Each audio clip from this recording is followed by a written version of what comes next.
സുലേഖ, നീ എന്ന് ആവർത്തിച്ചു വിളിക്കുമ്പോൾ അതിന് ആ ഭാഷയിൽ മറുപടി പറയാതിരുന്നത് അത് സുലേഖയുടെ മാന്യതയും സുലേഖ പ്രതിനിധാനം ചെയ്യുന്ന മാധ്യമ സ്ഥാപനത്തിന്റെ മാന്യതയുമായി BJP ഈ ഘട്ടത്തിൽ കണക്കാക്കണം എന്നതുകൂടി നമുക്ക് പറയാനുണ്ട്. സുലേഖ, ഒരുപാട് മാധ്യമപ്രവർത്തകർ സുലേഖയോടൊപ്പം ഉണ്ടായിരുന്നു. ഈ നിലയിൽ ഒരു അധിക്ഷേപ പരാമർശം ചൊരിയുമ്പോൾ ആരും ഒരു തരത്തിലുള്ള പ്രതിഷേധവും പ്രതികരണവും ഉയർത്തിയില്ലേ സുലേഖ? അസിത, ഏറ്റവും മോശമായ ഭാഷയിൽ തന്നെയാണ് രാജീവ് ചന്ദ്രശേഖറിന്റെ പ്രതികരണം ഉണ്ടായിട്ടുണ്ടായിരുന്നത് എന്നുള്ളത് തന്നെയാണ്. ഇത്തരത്തിൽ നീ എന്ന് അഭിസംബോധന ചെയ്തുകൊണ്ടാണ് ഞാനടക്കമുള്ള നമ്മളടക്കമുള്ള മാധ്യമ പ്രവർത്തകരെ രാജീവ് ചന്ദ്രശേഖർ അഭിസംബോധന ചെയ്തത്. അത്തരത്തിൽ ഏറ്റവും രാജീവ് ചന്ദ്രശേഖർ മാധ്യമങ്ങളോട് സംസാരിച്ചത് എന്നുള്ളത് തന്നെയാണ്. BJPക്ക് നേരെ ഒരു ആരോപണം ഉയരുമ്പോൾ, അതിൽ ചോദ്യങ്ങൾ ഉയരുമ്പോൾ ഏറ്റവും മോശമായ ഭാഷയിൽ ക്ഷുഭിതനായിക്കൊണ്ട് അത് സംസ്ഥാന അധ്യക്ഷ എന്ന രീതിയിൽ തന്നെ രാജീവ് ചന്ദ്രശേഖരനെ കാണുന്ന ഏറ്റവും മോശമായ ഭാഷയിലാണ് രാജീവ് ചന്ദ്രശേഖരന്റെ ശരീരഭാഷയടക്കം ഉണ്ടായിരുന്നത് എന്നുള്ളത് തന്നെയാണ് നമ്മൾ കാണേണ്ടത്. നമ്മളടക്കം കൈരളി അടക്കം ഇത്തരത്തിൽ ചോദ്യങ്ങൾ ചോദിക്കുന്നു. അതിൽ ക്ഷുഭിതനാകുന്നു രാജീവ് ചന്ദ്രശേഖർ. ആ നടത്തിയ വാർത്താ സമ്മേളനത്തിൽ നിന്ന് രാജീവ് ചന്ദ്രശേഖർ ഇറങ്ങിപ്പോകുന്നു. ഇറങ്ങിപ്പോയ ശേഷം ഇത്തരത്തിൽ ഭീഷണി ഉയരുന്നു. കാണിച്ചു തരാമെന്ന തരത്തിൽ ഇത്തരത്തിൽ ഭീഷണി ഉയർത്തുന്നു രാജീവ് ചന്ദ്രശേഖർ.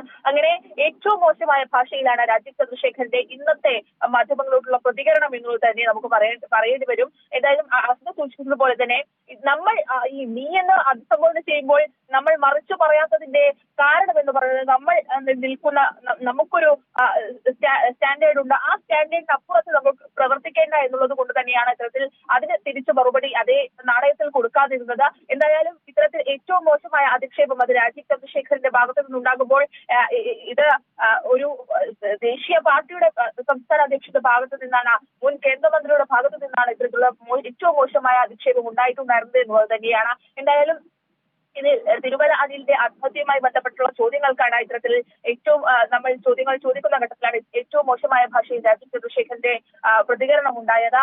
ഇത് എവിടെ നിന്നാണ് നിങ്ങൾക്ക് ഈ സോഴ്സ് കിട്ടിയത് എന്നുള്ള ചോദ്യമാണ് രാജീവ് ചന്ദ്രശേഖർ ഉന്നയിച്ചത്.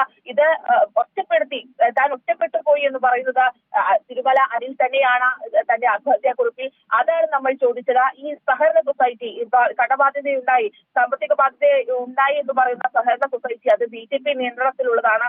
ആ ബോർഡ് തീരുമാനിക്കാതെ ഒരിക്കലും ആ സഹകരണ സ്ഥാപനത്തിൽ മറ്റു കാര്യങ്ങൾ നടക്കില്ല.